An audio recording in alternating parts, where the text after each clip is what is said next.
I don't think I need to. This one won't work because the laptop doesn't have a USB-C connection. Huh? It's a standard USB connection.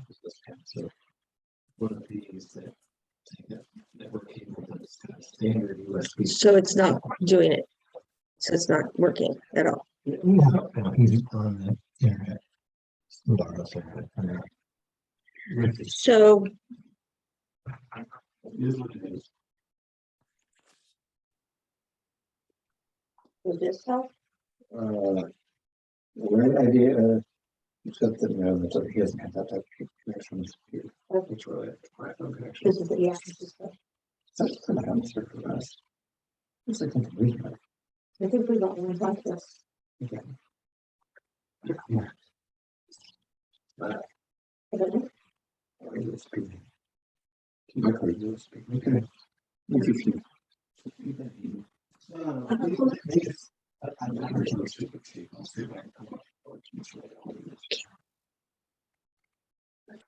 right, I'm fixing my hair. I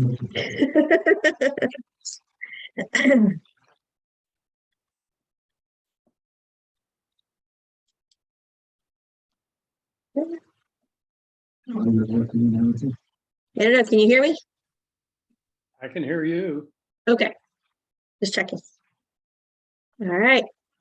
This system does not seem like it so far. This is good. This is good. I wonder why. I don't know. Very curious.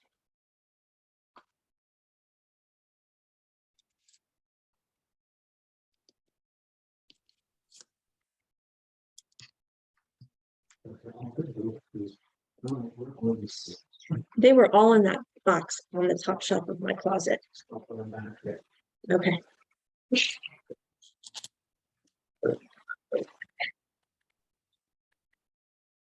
All right, we're starting to get people in the waiting room. That's good. I'm glad there are people. There are people, and these are not our usuals. So hopefully the usuals will come too. Good.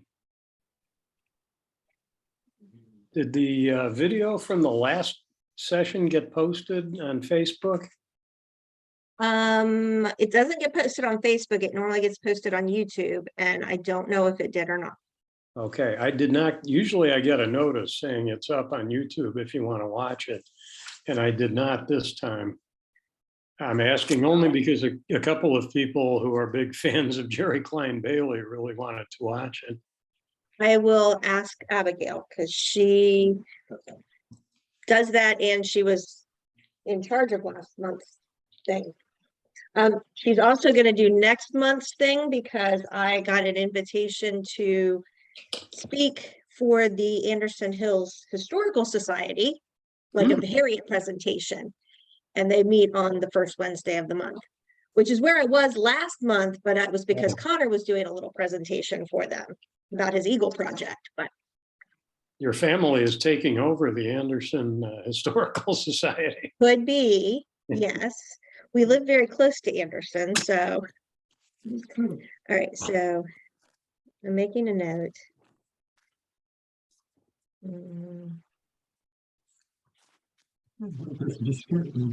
I don't know. Hopefully they'll be back. All right, it's 6 till, so we'll wait a couple more minutes before we let everybody in. Good. September. Yes, please.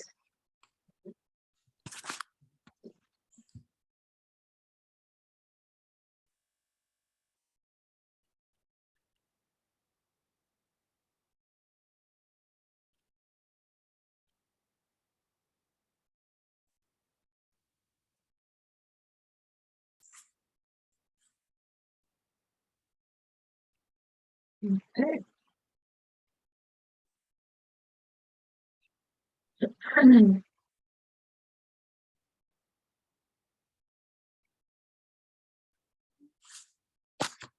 talked to Dan McLaughlin this morning. I think he's going to be here. He was on the list, so he's not in the waiting room yet, but he was on the list. He's not in Florida, is he? Yes, he is. Oh, He survived the hurricane. He gave us a report on that this morning. Let's see, okay. And he has electricity? Yes, yeah, it wasn't too bad. Well, Where he he's over in like near Jacksonville, right? was in Jacksonville and about 5 miles from the ocean. So Okay. they had some, wind and a couple trees down in the neighborhood, but that was all. Okay.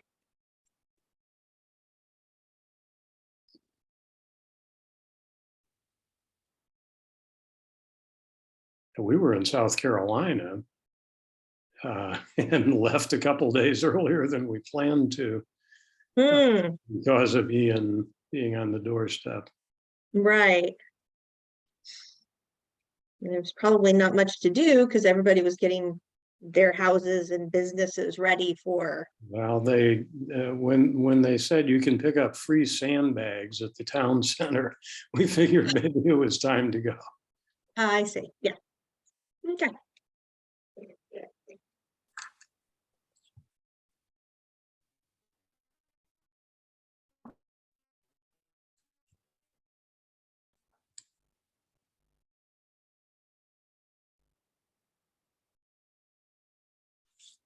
All right, we got 3 minutes left and I'm gonna go ahead and start letting people in so that they like know that we're here and stuff like that.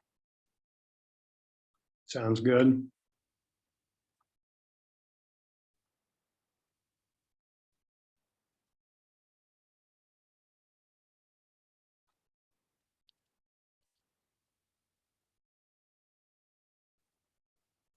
Welcome, everyone. We're gonna get started in just a couple minutes. Just wanted to let you know that we're here.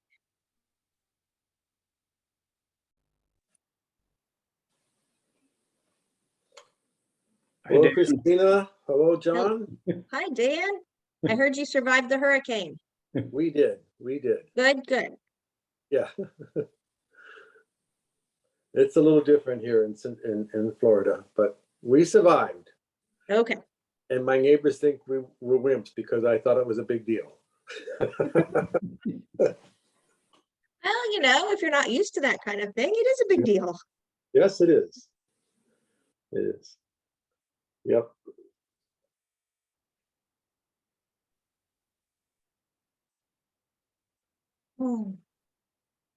John, just to let you know, I got a message from Kara saying she was going to listen in, but she was in the car, so Okay. with kids, so she's probably not on camera. All right. In the So car. hi, Kara. Yeah, in the car with kids. That's something, Kara. Yeah. No small task.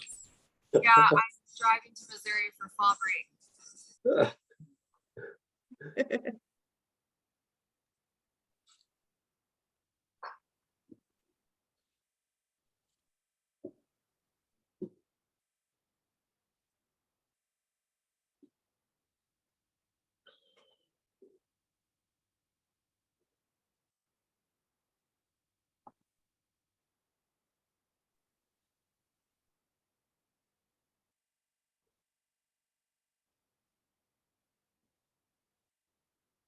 All right, we'll go for at least another minute to make sure everybody gets on because it's not quite 7 o'clock, but rest assured we will be starting very shortly.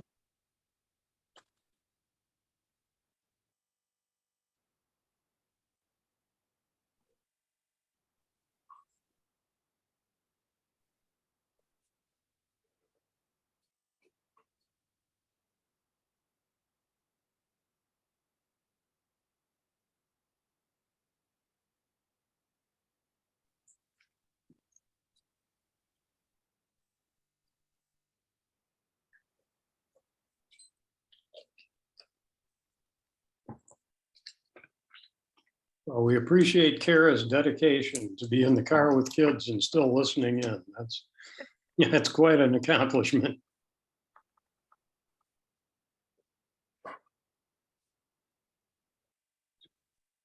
All right. Well, it is 7 o'clock, so we're going to go ahead and get started. And if we get some more people to join us along the way, that's great. Welcome to the Harriet Beecher Stowe House online.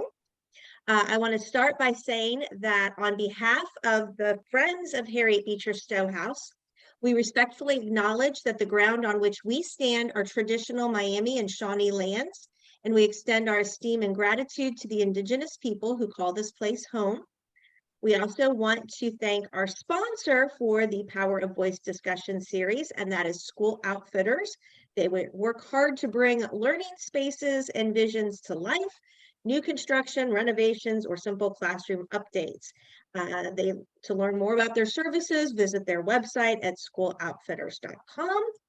And tonight's presentation discussion will be on the Gothic voices of protest. So I'm going to let John Getz, our esteemed host for tonight's discussion, get us rolling. What do you think, John? Thanks, Chris. Let's look at the timeline first, so we can see how all these. Hang on, I'm letting a couple more people in. Okay, if you are just joining us, we just did the introduction and we're getting ready to put the timeline up as soon as I find my share screen button. So here we go, timeline. Hey, Rick. Uh-oh.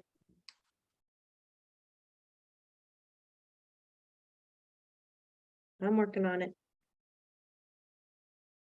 All right, can you see that? Looks good. Okay, Okay. John, take it away. Pardon?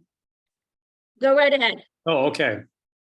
Yeah, if you look at the top, we're starting way back, farther than we usually do, but that's just because Hawthorne takes us back there at the beginning of my kinsman, Major Molineaux. 1684 is when King Charles II of England annuls the Massachusetts Charter, which had allowed the colonists to elect their own governors. Now the king gets to pick them, and that's part of the hostility that emerges by the time we get to my kinsman, Major Molineaux, which Hawthorne sets in the 1730s, though it could be really any time from throughout the 18th century, especially the later you go in the century. 1764 is important in the history of the Gothic. That's part of our title tonight. The literature of terror and horror. Terror being, well, horror, start with horror. That's a fear based on what you're seeing. Terror is more of a fear based on what might happen, a more psychological dimension to it. Well, Horace Walpole invented the Gothic novel in the Castle of Otronto in 1764, and he even used the term a Gothic story for the second edition. Why is it called Gothic? Because that story, like a lot of older Gothic stories, takes place in an old castle with the Gothic architecture, the gargoyles, the hidden passages, all those things that are perfect for scary things to happen.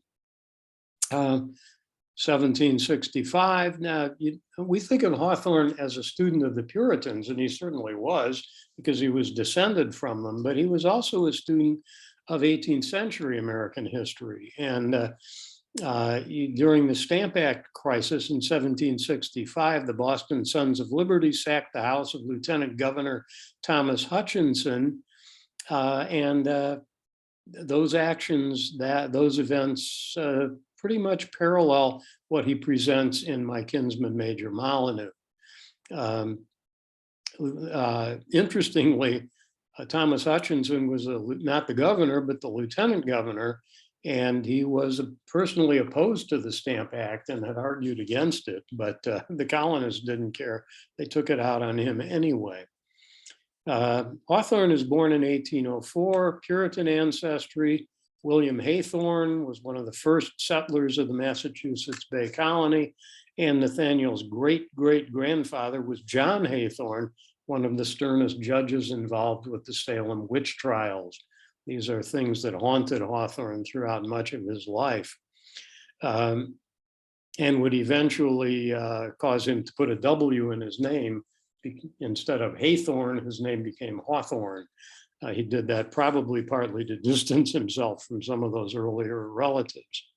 1821, he enrolls at Bowdoin College in Brunswick, Maine, and he'll graduate 4 years later as a classmate of Henry Wadsworth Longfellow, but more important for our purposes, a year ahead of him was a fellow named Calvin Stowe at Bowdoin College, student at that time, and so was future President Franklin Pierce, who said that he benefited from sitting next to Calvin Stowe during tests. So it's another role for Calvin Stowe, and he sort of apparently got Franklin Pierce through college. This is when Hawthorne develops this lifelong friendship with Franklin Pierce and adds the W to his name. Hawthorne starts publishing his major tales in 1831, including My Kinsman, Major Molineaux. He actually wrote it in 1829, but it didn't get published until 31. And you see sometimes a publication date for 32 on that, but it's early 1830s. He spent some time at Brook Farm, which is kind of hard to imagine if you really know Hawthorne and his work. Didn't work out very well for him. The Scarlet Letter, however, did. A huge hit and kind of made him the sort of preeminent American writer of the mid-19th century. Even though he wasn't the biggest seller, women writers tended to be bigger sellers, but the Scarlet Letter won the critical acclaim in 1850. 52, he publishes a campaign biography of his buddy Franklin Pierce, who was elected president. So the biography must have helped. Whether this was a good thing or not, you could argue, since Pierce is generally considered one of our worst presidents. He was in favor of supporting the Union at all costs, whether to the enslaved people or anybody else. He has the distinction of being the only United States president not nominated by his party for a second term. He was that unpopular. He was also a big drinker, but somehow he and Hawthorne remained friends. Hawthorne visited during the Civil War. Hawthorne visits President Lincoln and writes his essay on the Civil War, chiefly about war matters. Sometimes by a peaceable man was the authorship ascribed to it. And we could talk a little more about that when we talk about Hawthorne's view of the American Revolution. We may want to come back to talking about his view of the Civil War. In January, Harriet Beecher Stowe comes on the scene, our scene, writing to thank Hawthorne for his tribute to Harriet's friend, writer and scholar Delia Bacon. That summer, she visits Hawthorne and his family in Concord, Massachusetts. So far, so good. But that fall, when he dedicated his essay collection, Our Old Home, to Franklin Pierce, she got outraged and wrote this angry letter to the publisher denouncing Pierce and the publisher and Hawthorne for dedicating the book to him. Hawthorne went so far as to sit on the podium with Hawthorne. This is still in 1863, during the Civil War, as Pierce denounced what he considered Lincoln's violation of civil liberties, and he called the Emancipation Proclamation unconstitutional. And that's about the last we hear of Hawthorne. He dies on a carriage trip with Franklin Pierce in 1864. Switching to Gene Toomer, he's born in Washington, D.C., a descendant of this PBS pinchback, was a Union soldier in the Civil War, claimed African-American ancestry. Whether it was true or not, we don't know, but he later became the acting governor of Louisiana during Reconstruction. Studied at several colleges. Shirley Jackson sneaks in here, getting born in 1916. Toomer spends some time in 1921 in rural Georgia that would be important in shaping his writing of Cain in 1923. And Cain contains the short story Blood Burning Moon that I asked you to read for tonight. Cain is considered one of the major works of the Harlem Renaissance of the 1920s and early 30s. He doesn't write much after that, Gene Toomer. he gets interested in philosophy, and his last major publication is a long poem celebrating the US as a fusion of all races. Nellie McKay described his position on race as this: he declared himself a member of the American race rather than belonging to a particular ethnic group. He stood firm, maintaining that he was the conscious representative of a people with a heritage of multiple bloodlines, privileging no one of his bloodlines. He caught a lot of flack from that from some fellow black writers, but he stuck to his position on that. Okay, Jackson, the youngest of our trio, enrolls at Syracuse and meets her future husband, aspiring literary critic Stanley Edgar Hyman. After some time in Greenwich Village, they move to North Bennington, Vermont, where he is a teacher for the rest of his career at Bennington College. The Lottery, the short story you read, was published in the New Yorker and caused hundreds of people to cancel their subscription to the New Yorker. We got a lot of angry letters on that. The New Yorker did, and so did she. She said a lot of people seem to think that at the end of that story, Tessie Hutchinson was going to win a new washer and dryer or something from the lottery, and they were upset when that didn't happen. Some horror classics that she published: The Haunting of Hill House and We've Always Lived in the Castle. She dies actually 2 years before Jean Toomer. She dies in 65 and Toomer in 67. So that's kind of the outline for these folks. So let's take a look at the first question. In my kinsman Major Molineaux, the actions Robin witnesses seem to foreshadow the American Revolution a few decades later. If so, what do you think Hawthorne might be saying about the American Revolution? What do you think?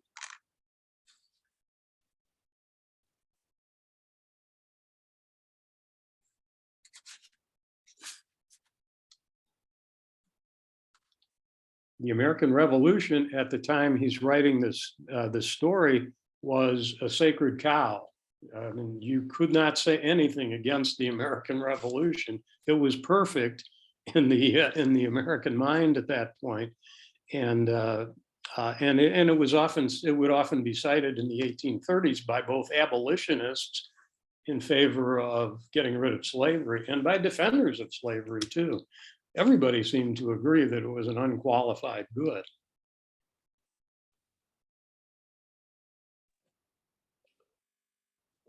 Well, John, if I could say, I found some connections just between all three of these stories outside of the American Revolution.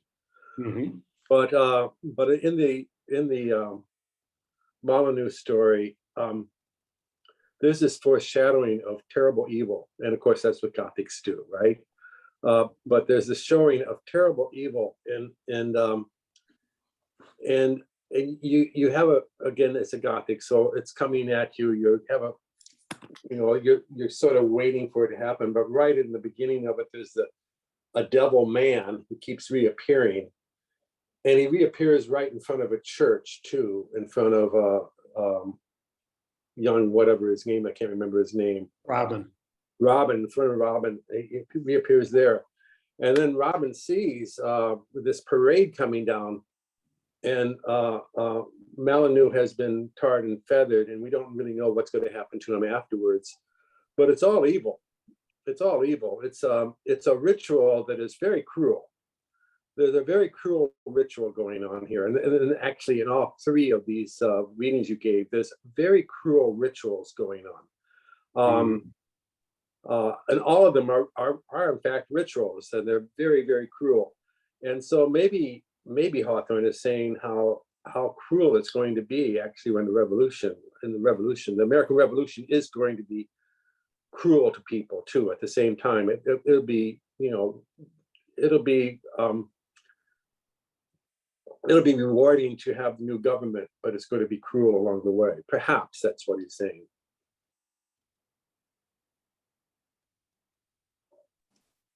sounds good. Anybody else? Yeah, if I could just jump in, the early on, the sentence that said, before Robin had proceeded far, however, it occurred to him that he knew not whither to direct his steps. That seems to say that even though they'd come far to the revolution, uncertainty was in front of them, right? And perhaps leading to the evil, like you said. But that sentence in particular right there kind of equated Robin to like the early days of the US, maybe. Young America. Mm-hmm.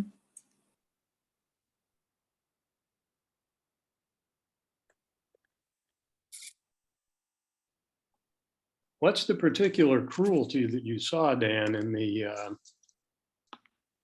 the actions of the mob? Well, they have turned it into a ritual because they're all dressed up in costume as they come down. And I got to believe that not only the being dehumanizing, having somebody dragged through a city is some type of cruelty, but I can't believe that tar and feathering doesn't hurt. Having hot tar poured over your body, and then we don't really know where they're taking him. Perhaps they're going to kill him. We really don't know that. So I thought the ritualistic dressing up and having a party while you're being so cruel to another person, and maybe I'm over religion aiding this, or what do you might want to call it, but it was, the devil's there. You see the devil several times, and he makes it very clear it's the devil with the black and white face and the grotesque face features that could be looked upon as horns growing from his head. But the bumps on his head, and he talks so casually about it to Robin in front of a church, wait here in front of this church, and you have him come along shortly. I think it's absolute cruelty, but maybe, I don't think anybody has it coming. Molineaux definitely must, by the society, had it coming to him. I don't know.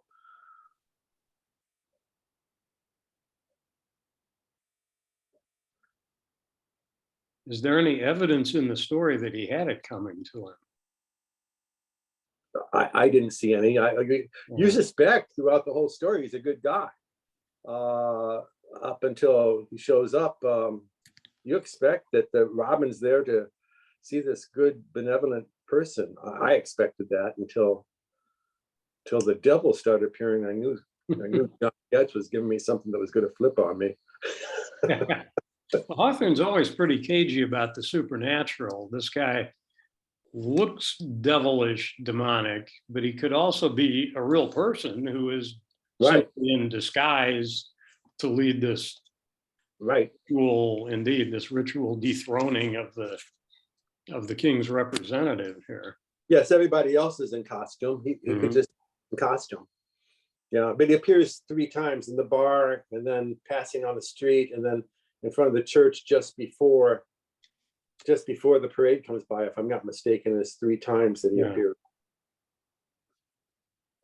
And then in the midst of the parade, he looks at Robin and fixes his eye on him.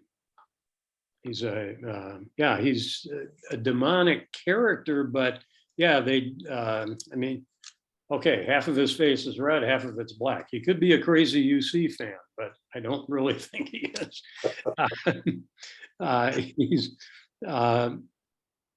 He's actually based on a historical figure, not necessarily. Hawthorne's blending together a lot of different instances of this kind of violence against colonial governors or lieutenant governors. This is probably, as I said, this is based on the Lieutenant Governor Hutchinson case where his house was burned. I don't know that he was tarred and feathered, but tarring and feathering was actually something that these colonists did a lot, either to the colonial representatives or to Tories, people they thought were too loyal during the Revolution. The tar wasn't always hot. Sometimes it was just pine tar, but the idea was to humiliate the person and then make them roll around in feathers or stick feathers on them.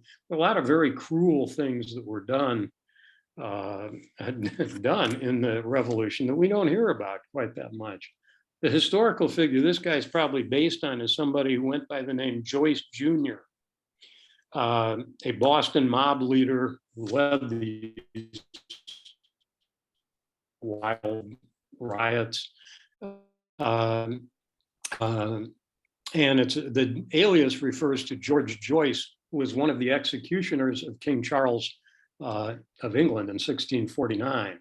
There was a real guy named George Joyce, who was one of those executioners. So this guy claims to be Joyce Jr., the next guy doing the closest thing he can do to regicide, which is to go after the colonial representative.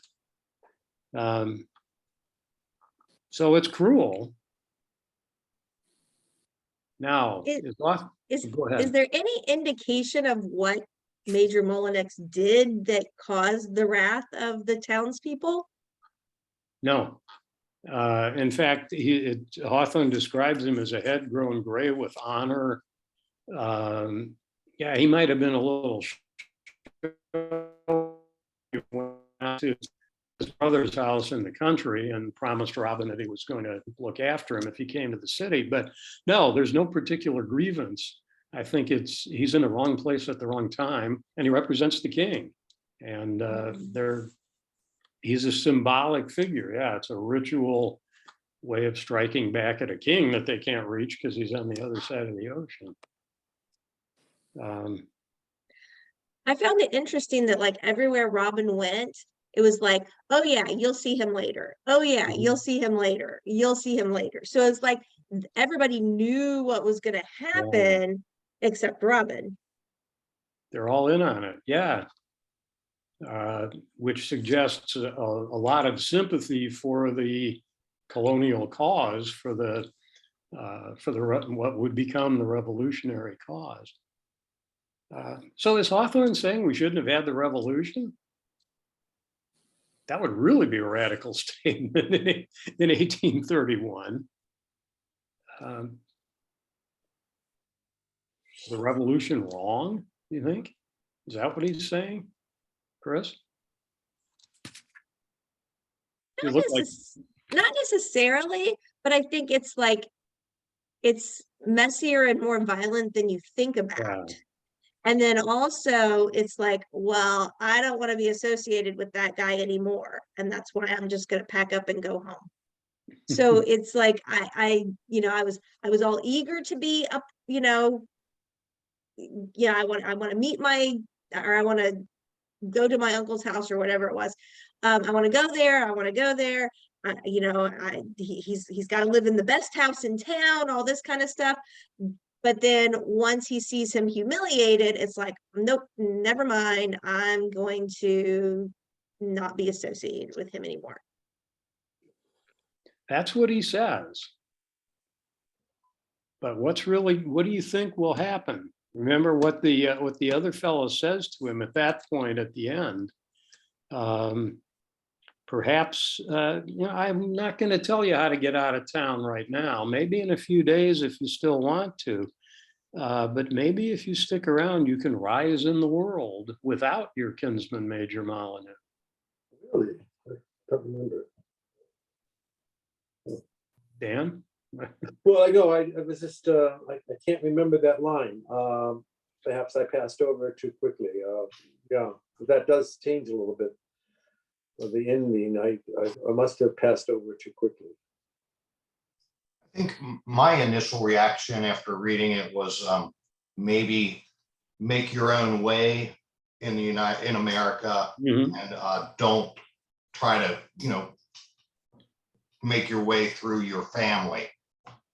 Maybe when you make your way through your family, you may be punished for it. This is a place where you start on your own, and be careful. Well, he really can't go back to the country. This is a classic case of initiation. The young man coming to the city and being introduced to city ways, but he can't go back. Why not? I mean, what's there for him if he goes back? Well, he doesn't have an inheritance there. It was given to his older brother. So he doesn't really have anything to go Yeah. back to. His inheritance is given to his older brother, and he thought that Molineaux would, who was kind to him, would be, and childless, would be taking him on as his son, I guess. Yes. Yeah. So, yeah, I mean, he's got to make his way in the city. There's no room for him on the farm. And when he has that vision of the people back on the farm, having their prayer service and everything, and then the door closes in the vision, and he's not inside anymore. He's not part of that family. That's the old primogeniture, where in order to maintain some kind of wealth or property in the family, you settle it all on the oldest son. In order to have some kind of inheritance. If you just parcel it out the way we would today, there's nothing left, so just tiny plots of land. So he has to make his way in the city on his own. Now, what do we know about him that might enable him to succeed in the city?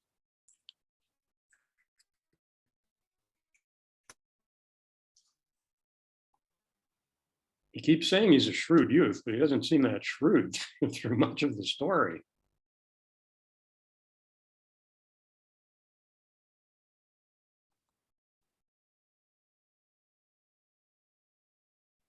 What's the biggest thing he does in the story?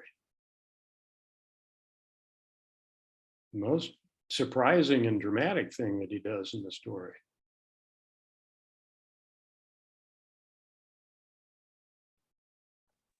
Well, he pulls out a shillelagh and stands in front of a person and threatens, let He's me through. Yeah. He pulls out his cudgel. Cudgel. He's Yeah. pretty quick with that cudgel. Yeah. And he says, boy, if I got one of these guys out in the country, I'd beat him up with my Yes. cudgel. So there's kind of a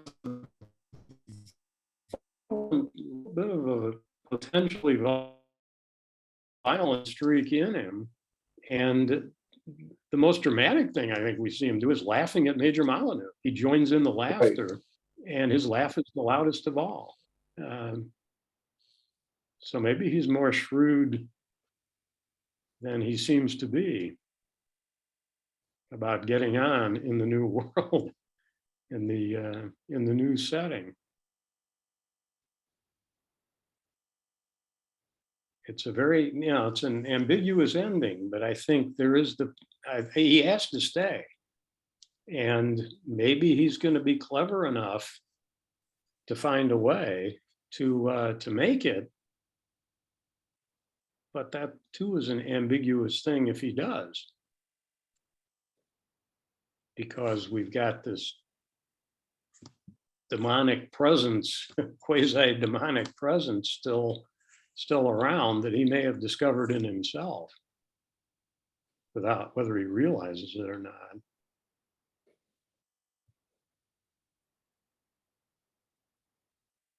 I think it's a fascinating story. And that guy with the red and black face and all of these people dressed up in crazy costumes, dressed up, some of them dress up as Native Americans like they did for the Boston Tea Party. They were all often in disguises doing these things. Did anybody else think of the QAnon shaman invading the Capitol? Maybe that's just my fixation, but the people wearing the outlandish costumes in order to get away with things. I don't think it's maybe that big of a stretch I was trying to think of what would Hawthorne be saying if he were around today. I think he'd be pretty fearful of the polarization and the loss of nuance in our political discussions. People are enemies if they disagree with us rather than trying to work things out together. And I think it's telling that there's a streak of that way back, even in the revolution. So maybe we shouldn't be so surprised when we see it today. And it's maybe something we always will have to contend with.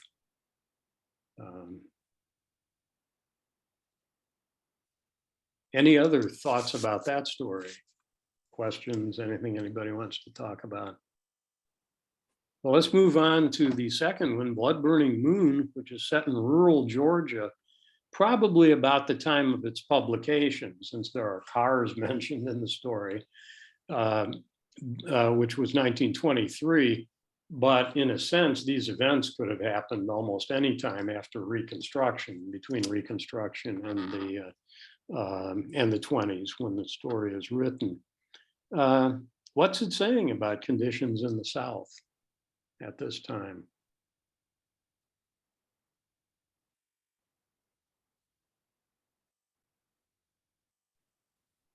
Things have not seemed to change that much No. in terms of, you know, the white guy still, you know, considered himself the most powerful, and you do what I say, and if I want this, I'm going to take this. Mm-hmm. Yeah, I found the story very predictable, though, right from the very beginning when there was a black boyfriend and a white boyfriend. I knew the black boyfriend would do something to the white boyfriend, and the black boyfriend's going to be lynched. It was within the first very, you know, as soon as I saw a black boyfriend, white boyfriend, I knew what the outcome was going to be. I just didn't know exactly what. Again, it was a ritualized. It's going back to the old thing, like I saw in these things, rituals. And so the old ritual of, you know, you do what I say, or I'm going to lynch you, was being carried out. A blood ritual again. Every one of these stories has a blood ritual in them, which is what honestly, religion itself. Almost all religions are blood ritual religions. You know, even the crucifixion of Christ, a blood ritual. Yeah, so every one of these I saw connected together as a blood ritual. And I thought, well, maybe John's trying to trick us in terms of what they're really about, but he's really going to be talking about blood rituals. Yeah, I thought this one was a predictable story to me as soon as I saw the two boyfriends being different races in that time period. You know. Is that predictability necessarily a bad thing in the story? I mean, from an artistic point of view. No, well, I would say no, because the interesting part of the end of the story was, again, I forget the female character, the young teenage woman. She doesn't even know what's happened. She's like, okay, it's, you know, she's oblivious to the whole possible outcome. And when the outcome occurs, she's away from the outcome and doesn't even know what happened. But she seems to not understand that she has been playing with fire, and it's really part of the cause of all this. She seems not to understand that at all. And I think that's how a part of the story is her being so naive and not understanding the consequences of what could happen in her having these two boyfriends.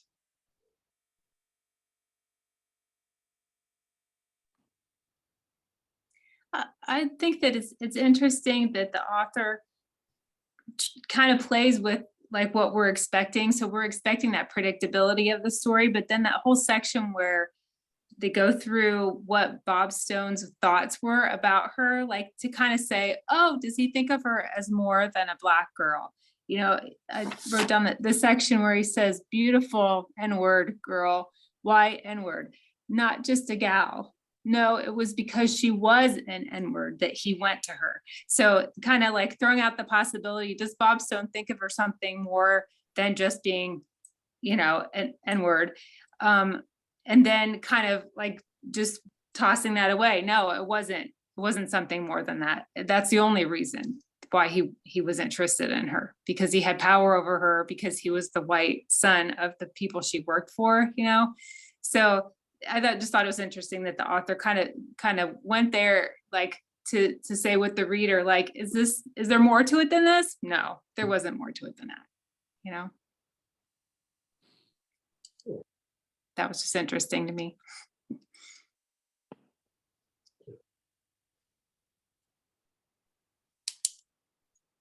Yeah, each of the characters,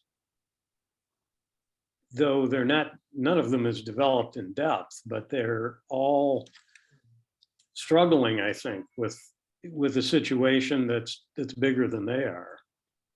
That I mean, Stone can't, he struggles, you know, he can't see her clearly as a woman because of the racial veil that's between them. And Tom Burwell can't really act in any way other than violently to defend himself when Stone attacks him. So they're all kind of, and I think some of this inevitability that Dan was talking about is part of the point of the story, that the deck is sort of stacked already at the beginning. And maybe that's why the moon is so important, as if the moon is casting a spell and kind of almost forcing these characters to do this. Well, the real culprit isn't the moon, it's the social situation that they live in. But think of W.E.B. Du Bois talking about the veil that descends, or the mask that Paul Laurence Dunbar wrote about. We wear the mask. For these characters to see, or at least for Stone and Louisa to see each other as people is very hard. They can't really do that very well. She's this Black woman that he thinks he has a right to, as if, you know, as if he were the slave owner still. And for her, I think part of the attraction that she feels to him, whatever it is that he's got money and power. And that's why she doesn't just kick him out to begin with and say, well, Tom Burwell's really a better guy for me. But it would be hard for her to separate that, I think, in her situation where she doesn't have any economic power. However, John, Tom gives her, as shy as he is too in his approach to her, he gives her a very strong "I love you" dialogue, very strong, and please be with me. I mean, he pleads with her for her love, even though he's very. It's obvious before that time, and even at that time, he's very shy and has a hard time getting those words out. But she still is very naive about what's going on. Well, and a lot of his hopes for her depend on him getting this farm that he thinks maybe, but that all depends on the largesse of of Stone's father, the old Stone. He says, and next year, if old Stone will trust me, I'll have a farm. My will buy you what you get from white folks now. He can't even count on that. He can't count on steadily earning money, accruing wealth enough to buy a farm or whatever. It all depends on whether the white landowner decides that he's going to reward him with this or honor him with this. So I think that challenges his manhood and his ability to be a persuasive suitor to Louisa. You know, if she sides with him, well, what if he doesn't get the farm? What does she have then? He's a good guy, or seems to be, but he's also a violent guy. He's been in violent scrapes before with people. And when Stone pulls out the knife, he says, that's my game. Okay, I can play that. So he's, all of them are more complicated than they seem to be, and it's because they're all in a situation that's really over their heads, I think, for all of them. Any other thoughts about these characters? I want to suggest a couple of things to think about. Okay, Tom is lynched by the white mob, indeed in a ritual affirmation of white supremacy. That's what they're That's the whole point of those lynchings, to show that they can do it and get away with it. He's burned in the pre-war cotton factory, which again reminds us that things haven't changed that much.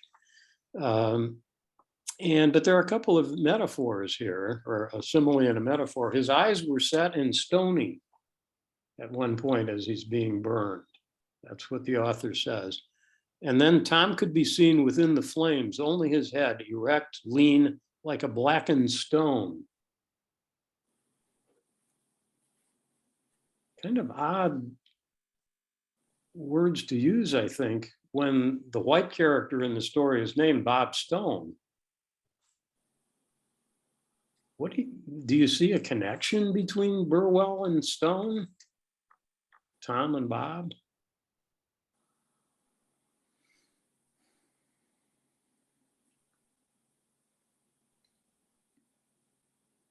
I mean, obviously they both want Louisa.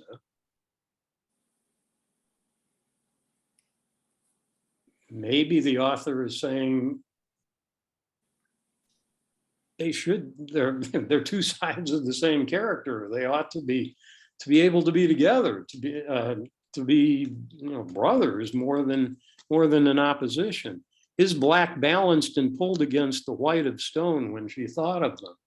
That's an earlier line from the story. But then John, in the heat, his eyes actually pop. Yes. Yeah. So, and that's one of the last things in the story. Yeah. So, yeah, you might have, you might have a point, and maybe that was then continued on with. Then it just went, popped. Yeah. I mean, they have more in common than they realize, I think, and yet they're mortal enemies, despite that.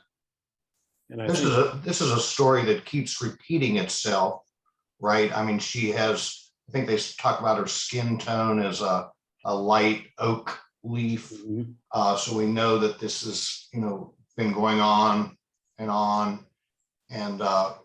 it's the master with the slave, and it's just a story that maybe the South can't get away from.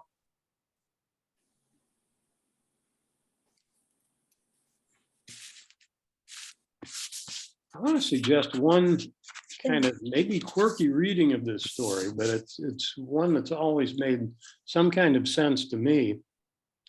If you look at the very end of the story, well, let me go back. If things are really this bad in the South, the second part of the question was, what should an African American do at this time? It's the 1920s. You're living in an obviously racist South. What do you do?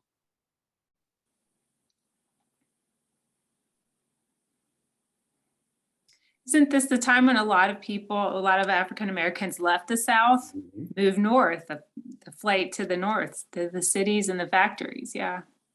Yeah, this is the time of the Great Migration. So leaving is certainly one way to attempt to deal with it, but not everybody left. Why didn't more people leave?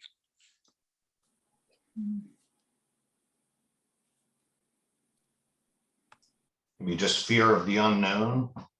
Sure, that's always a concern. The difficulty of getting to the north.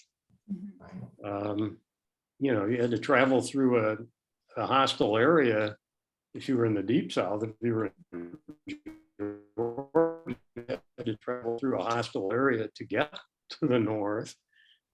People had family ties. They had connections. I having undergone a move, moves aren't easy.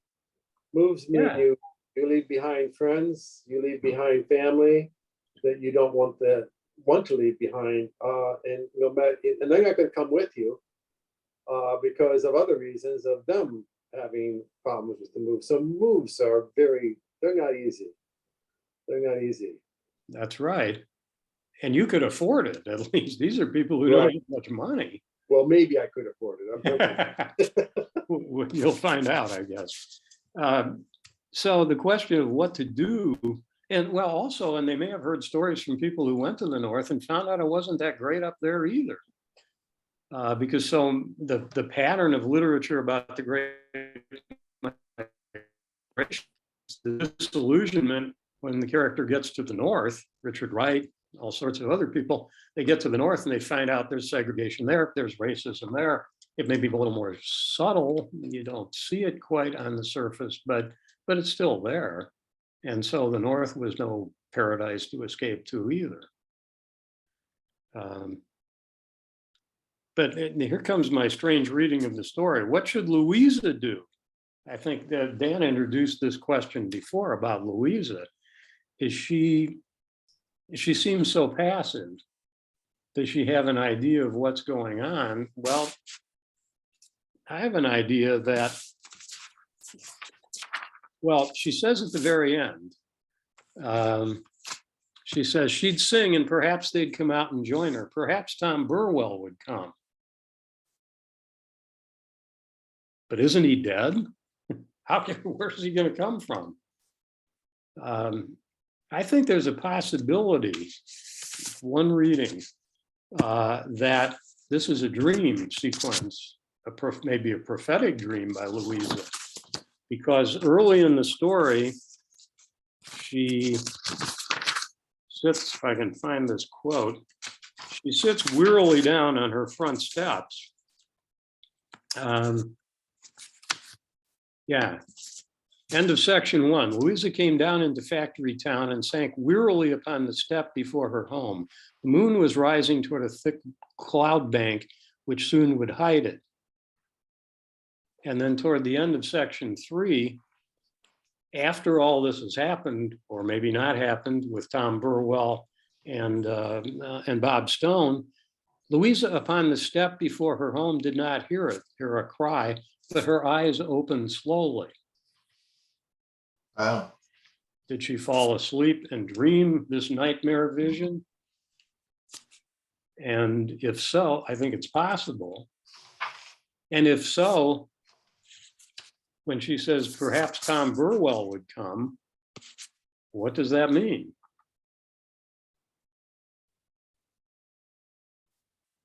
Is she choosing Tom? She made her choice. Maybe that Between means the she two, made her maybe? choice. She wants Tom Burwell to come. Could be. Maybe the dream has given her that somehow, her unconscious has given her that insight. That's possible. Or she should. Oh, go ahead, Chris. I don't know. I was going to say, or maybe she was just sitting on the step while all this was going on and just kind of oblivious to all of it because she was just, she's kind of in her own world if she thinks she can't make she's kind of in her own world if she doesn't see the tension that it's causing. And so I have a hard time believing that she's really that naive, that she doesn't know that this is going to cause big problems between the two guys. But I don't know. I have to admit, I did not read this one or the other one as closely because I was much more interested in the last story. Yeah, well, Christine, I also looked at it as I'm guessing that she's only about 14 or 15 years old, and you know, they're always lost. 14, 15-year-olds are, lost in their own worlds. It's true. So yeah, I think you can do a lot of things with that closing line, just as you could in the prior story. Maybe she's still being too passive, allowing men to define her, but then what choice does she really have? I mean, particularly if they're both dead, if it's not a dream. And maybe what she's dreaming is that, yeah, this is going to come to a bad end no matter what happens.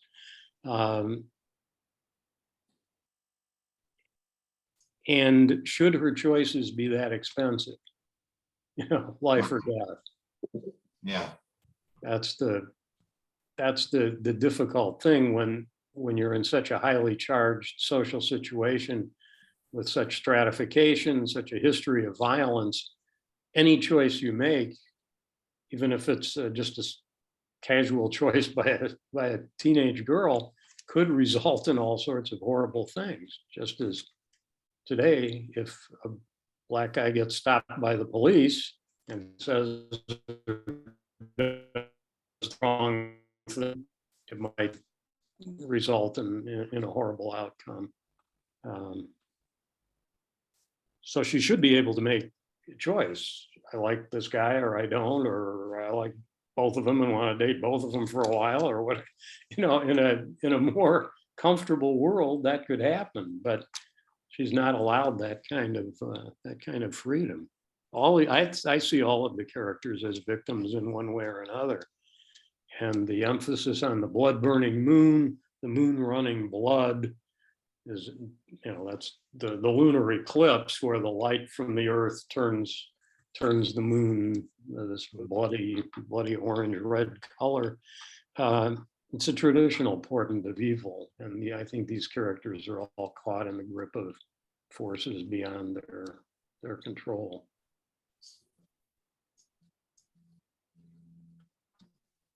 Okay, well, maybe we should move on to Chris's favorite story, the lottery. And why did you like this one so much? Why did you?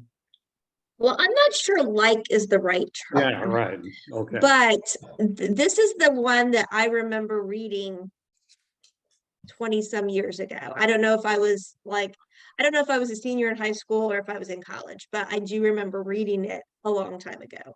And then I'd say within the last 3 or 4 years, I saw it again and read it and was like, oh yeah.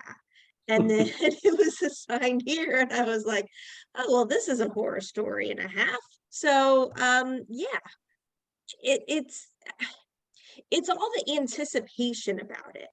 And like the first time you read it, you don't realize what the anticipation's about. It's like all of the tradition. They keep talking about, this is our tradition. This is what we always do. Oh, I didn't remember it was the 27th of June. Of course, I got to go, rush down to go to the festival or whatever they call it. The whatever. Lottery. Right. And then although you see the kids like collecting stones at the beginning, but you don't really understand what it's for yet. And so it's the whole anticipation. And really by the time you get to the end, you're like, why would they do that? Why would that have become their tradition? And it's not just in this one town. They talk about it in the surrounding towns, but some towns don't do it anymore. Oh, that's bad because they're not doing the tradition anymore. And so it's like this whole like culture around this lottery. And you're like flabbergasted as to why they would do it. What's the purpose of randomly killing someone every year? And you don't see what happens to I mean, all of these families in this town have to be affected in some way because, at next year's lottery, you're going to see the husband and the kids, and they're all like, we've lived for a whole year without our, it's like, it's just flabbergasting. But, all right, I've said the whole point. Yeah, so I was really I've read it several times too, and every time I read it, it chills me. But this time when I considered our last month's reading. I have a question I'm going to bring up. Why did we consider that society that they lived in last month's reading and Things Fall Apart civilized? And that because they were different and that's the way their culture was. When they got together as a group of people, decided who was going to be killed in order to give them a better yam crop the next year, and did so. And we seem to think, well, that's just the way things are there. That's a different culture. Well, maybe it's a different culture in Iowa too, or wherever this lottery is taking Probably place. Vermont. well, wherever it's taking place, why are we, I'm puzzled myself. Why am I so agreeable to saying, well, you know, what happened in the tribes in Africa, that was there, they were civil. We used the word civilized when we talked about it last time. It was just a different civilization than we are. And we should accept that because that's the way they are. But now we're confronted with something that happens here, this just as, excuse me, uncivilized. And we say, that's terrible. And it's only because I read those stories next to one another that I'm considering that. But it is, you know, it's bothersome to me that we excused one type of culture for doing exactly the same type of thing that this culture is doing. I'm dumbfounded that I don't have an explanation for this. I'm just trying to tell you. I mean, I excused what's happened, and it all falls, you know, things fall apart by saying, well, that was their society. That's the way they operate. They've been doing this, and we impinged upon them by bringing some colonialism in that changed that.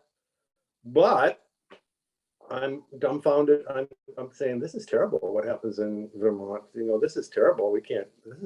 This is uncivilized. I'm sort of caught myself with it. I think it's a great question, and the way I would approach it is to say that there's a lot more to the civilization that Achebe was presenting than just that. There are occasionally things we would consider barbaric in practices that they do. And in fact, there are people within that very culture that criticize some of those things. The exiling of twins. Twins were considered bad luck, so they'd put them out in the forest to die. Nuoye, the son of Okonkwo, is very he's offended by the death of his friend who was from the other tribe and became like a brother to him and a son to Okonkwo. And then Okonkwo goes out and kills him because the oracle says he has to die. I don't think that Achebe is saying that's a perfect society. I think he's saying there are flaws there, and there are people even within it who criticize. Okonkwo's friend goes to him and says, look, maybe we have to go along with this death of, I can't remember the person's name now, but this boy who lived with him, maybe we have to go along with this, but don't you be the one to kill him. At least don't do that. And I'm not going out on that expedition either. So there was dissent within, there were mechanisms for maybe change, and also Christianity brought some good things to that culture. And right. So it's caused, I will tell you this, personally, it's caused a crisis of faith with me. Okay, it has just recently, through my Quaker pacifist ideas that I have. Now I'm saying, what the hell is with religion that they have to have blood rituals everywhere? You know, and Quakers don't have rituals. No, they don't. And, you know, and I will tell you, I'm a Quaker. Okay, I attend Quaker services and the like. So I'm saying, I mean, this only happened to me 2 days ago. What the hell is wrong with religion? And so I'm having a little crisis here that I'm trying. I'll work my way through it. No worries about psychologist or anything. I'll work my way through it. But it, you know, appears to me, even as I just said, the crucifixion was a blood ritual. You know, all of the Old Testament. I mean, Job was going to kill his son. Blood ritual. You know. Anyway, I'm in a little crisis because of this, and I'm going to have to sort it out, and I will. But it's caused some anxiety with me. Well, you sound. Oh, go ahead. But what's interesting about this story is that everybody just takes it for granted except Tess. Everybody just, you know, this is what we do. This is how we do it. It's the you know, it's like our longstanding tradition, and everybody is expected to participate. They Right. even give her little kid stones at the end. They're like, oh, here you go, here's your pebbles. What is he gonna throw them at his mom's head? I mean, That's the it just, idea. that's the idea, right? And that's like, that's the ordinary thing to do.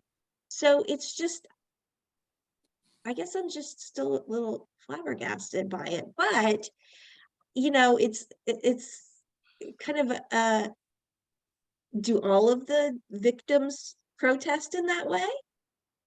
Or was it just Tess? Does it, you know, is that something that you know, comes up every year, every time this happens, or is she an anomaly in her protestations? I don't know. But even that, she didn't say don't do it. She said that the system wasn't fair. Mhm. She was like, oh, well, my husband didn't get to pick the one he really wanted to. Like, it's like not that the whole system was wrong, but it was done unfairly and I shouldn't be the victim kind of thing. So even she's been brainwashed, at least somewhat, in terms of not protesting against the whole system. She keeps saying it wasn't fair. And Not it that- seems like the only thing that changed in the system was they used little pieces of paper instead of the wood chips, Yeah. but they still kept the old box because it's tradition. And they had to manage to use little pieces of paper because they couldn't fit them in the old box. But it's the Because there's so same many. thing. Yes. Hmm. And Jackson very pointedly set this story in contemporary times. This is not back with my kinsman Major Molineaux. This is the 1948, the time of the story, the time the story was published. Here's what she said when people asked her what she was trying to do. She said, explaining just what I had hoped the story to say is very difficult. I suppose I hoped by setting a particularly brutal ancient rite in the present and in my own village, Bennington, Vermont, what she was thinking of when she wrote the story, to shock the story's readers with a graphic dramatization of the pointless violence and general inhumanity in their own lives. She means this is a kind of parable, like the parables in the Bible, a story that's trying to teach a lesson of some kind, to illustrate an ethical point about mindless adherence to tradition. And it's no accident that it's in New England, I think, with the whole history of witch trials and persecutions. What were they doing with the witches? Trying to kill a scapegoat to get the evil out of the community.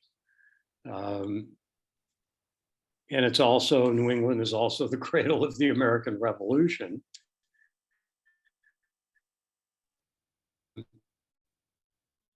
So one critic I read noted the date, June 27th, which the critic said is about halfway between the summer solstice, which would be the time for some kind of fertility ritual or ritual slaying to represent the seed going into the ground, and July 4th, Independence Day.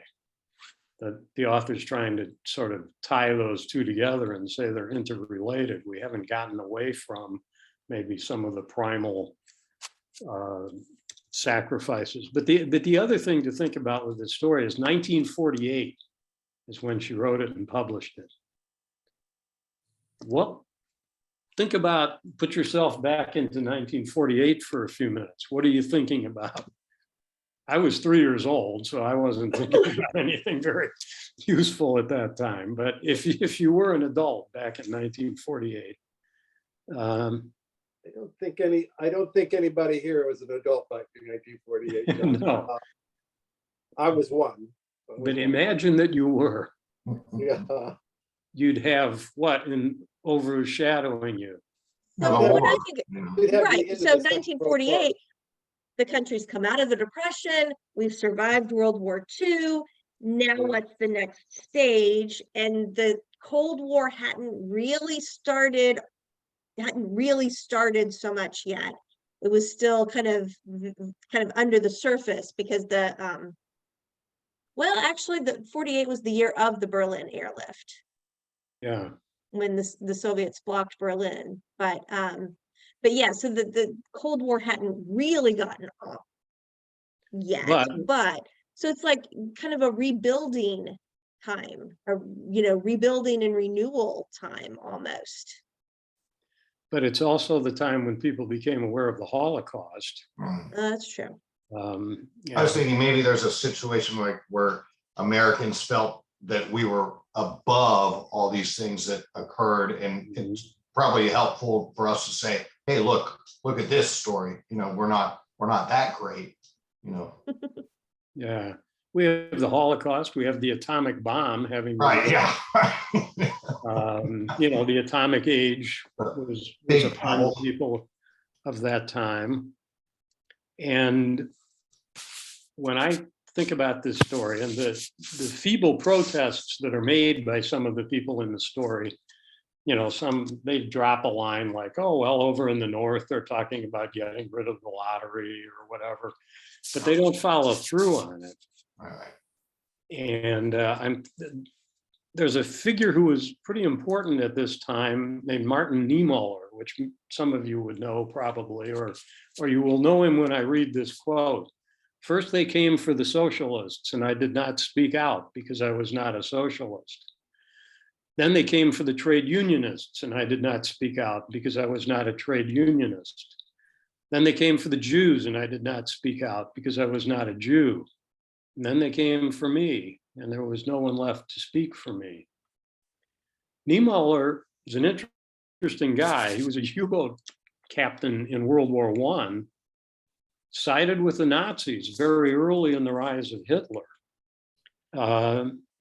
He's a very conservative guy, but he turned against Hitler and was arrested in 1937 for speaking against Hitler, and spent the rest of the war in prisons and concentration camps for speaking out. And after the war, he survived. After the war, he went around reminding the German people of their complicity in the war, because he admitted his own complicity in it. And he said, you should face up to this too, which people did not want to hear at that point. It's been generations later when Germany has really come to grips with the Nazis, I think. And I had a German student back in the 1970s, and I remember her talking about that, saying, well, finally my country is beginning to address what had happened, and it's not just a dirty secret anymore. So I think that sort of idea of complicity, in an evil was very much on people's minds then. And you had the Nuremberg trials. Also, apartheid started in South Africa in 1940. I'm not suggesting she wrote the story because of apartheid, but the story was banned in South Africa. And she was always very proud of that. She said, well, at least they understood what I was saying. So I think it's a story that speaks to many issues on many levels. And we could think of things in our own time, I'm sure,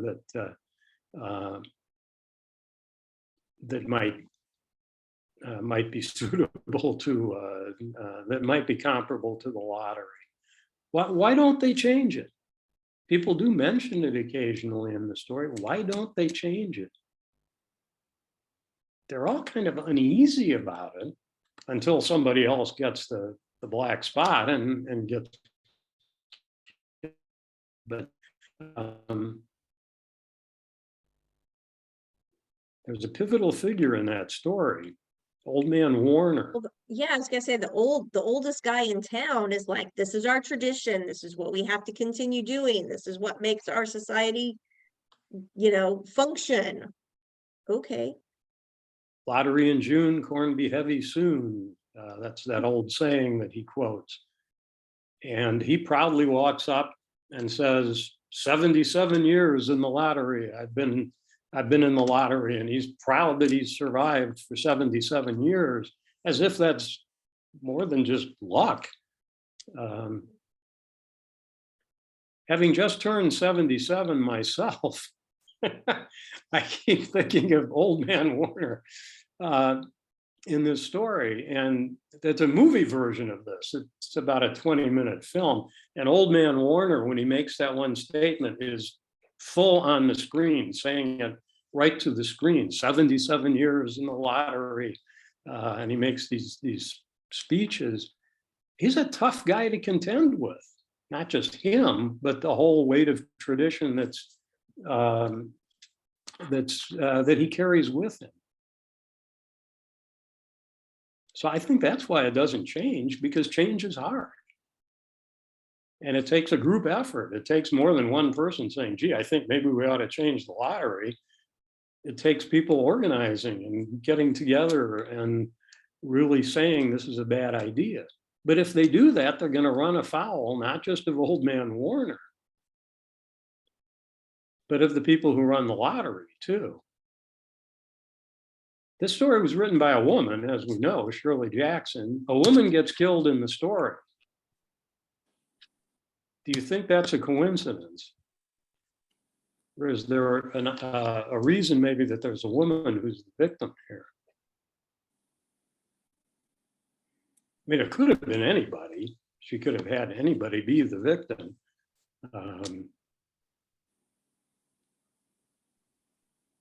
Well, I think when I think of it from a woman's perspective, it makes me think of The Handmaid's Tale. It makes me think of the scene in The Handmaid's Tale where the woman who's part of the underground rushes up and is the first one to throw a hard rock to like limit the suffering of the man that they have to all stone to death, you know?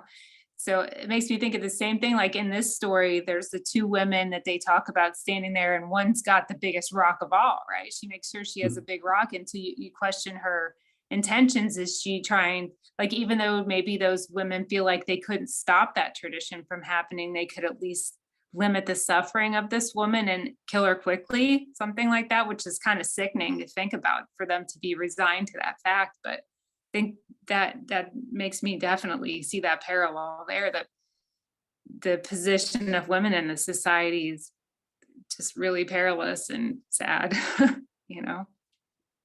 Well, it's all guys who run the lottery. Yeah. It's Old Man Warner, the spirit of the lottery, and then you got Bill Summers, and the postmaster, Mr. Graves, and then Martin, the grocer. Those are the three guys who kind of orchestrate it every year. It's a patriarchal culture. Yes. And maybe patriarchal cultures are too slow to change. Maybe Jackson is raising that question. And now maybe if you had some women in power in the town, maybe they'd come up with some alternatives. Yeah. Maybe we could slaughter a pig or something, or do something else other than this. So I think that a kind of feminist reading of the story is not out of line. The women are not guilt-free, they're complicitous too, but it's the men who seem to be driving it. Chris, you look like you It would wanted be, well, it would be interesting. Did we read A Jury of Her Peers in this group, or am I just, that's another story that I really like.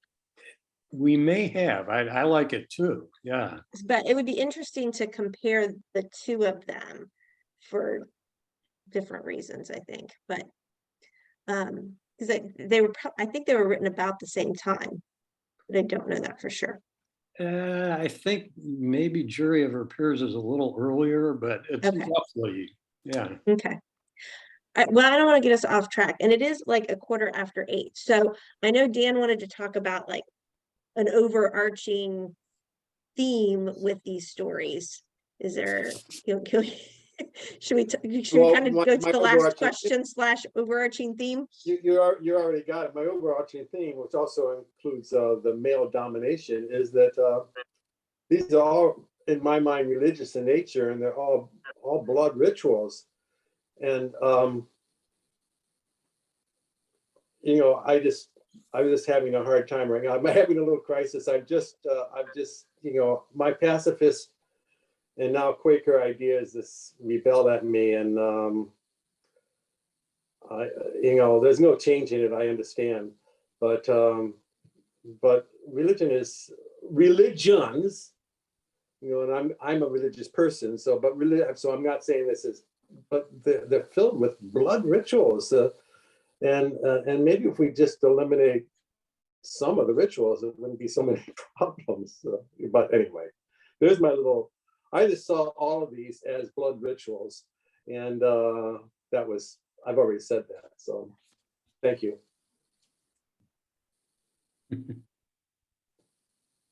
I read one interesting article that I want to throw out before we quit, saying that maybe capital punishment is the lottery of today, because far more people commit murders than are executed. So why is this tiny percentage of murderers, convicted murderers, why is this tiny percentage executed? Well, factors of race, gender, social class, all of these things figure in. And if you got the bad ticket from the lottery, you could commit the same crime, but if you're of the wrong race, the wrong social class, you're more likely to be the blood sacrifice that the society ritually does in order to rid itself of something it doesn't want to deal with.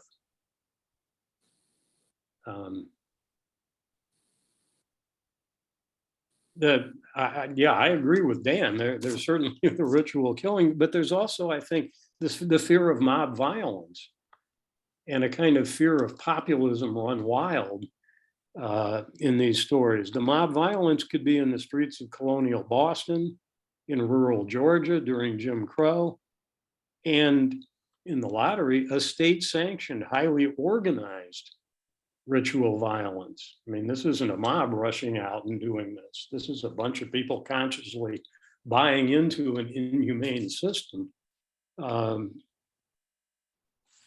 But I think that that is a continuity in all of these stories. They make us think.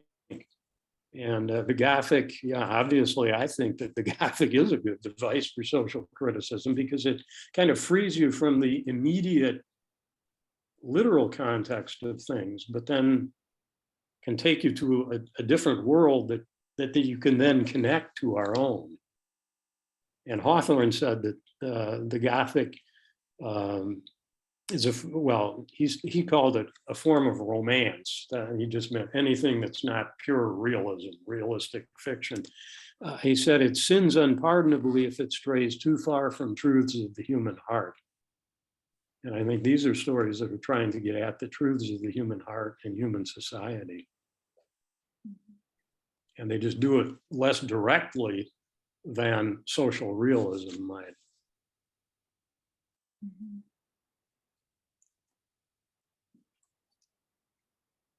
So that's right. my closing comment. Nice little summary comments. Yes. All right. Any last comments or thoughts before we wrap up? Anyone?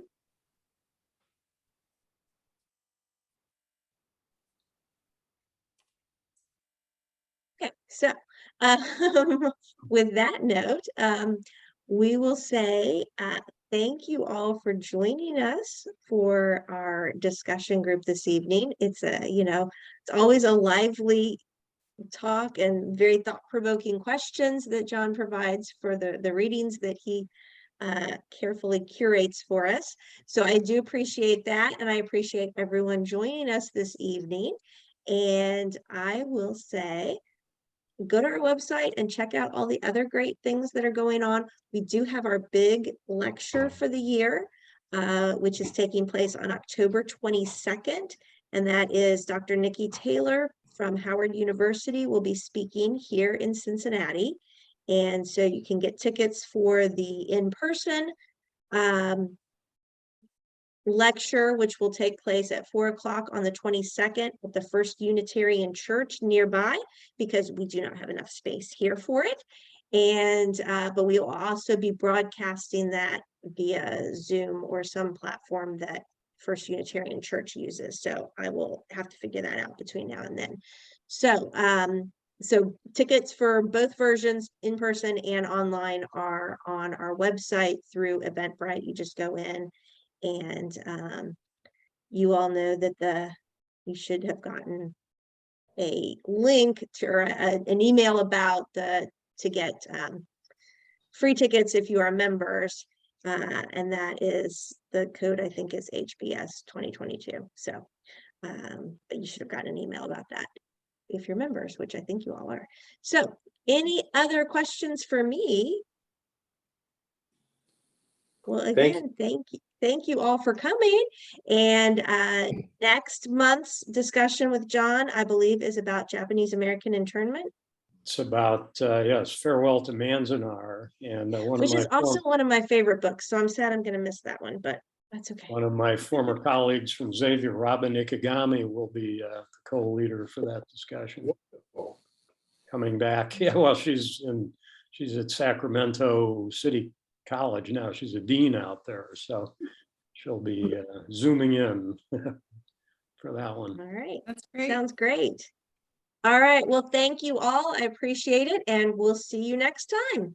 Thank you. Thank you very, very much. Thanks, everyone. all. Great discussion. Yes, yes. Thank you all. Bye-bye. Bye-bye. Bye-bye. Bye-bye. Thanks, everybody. Bye.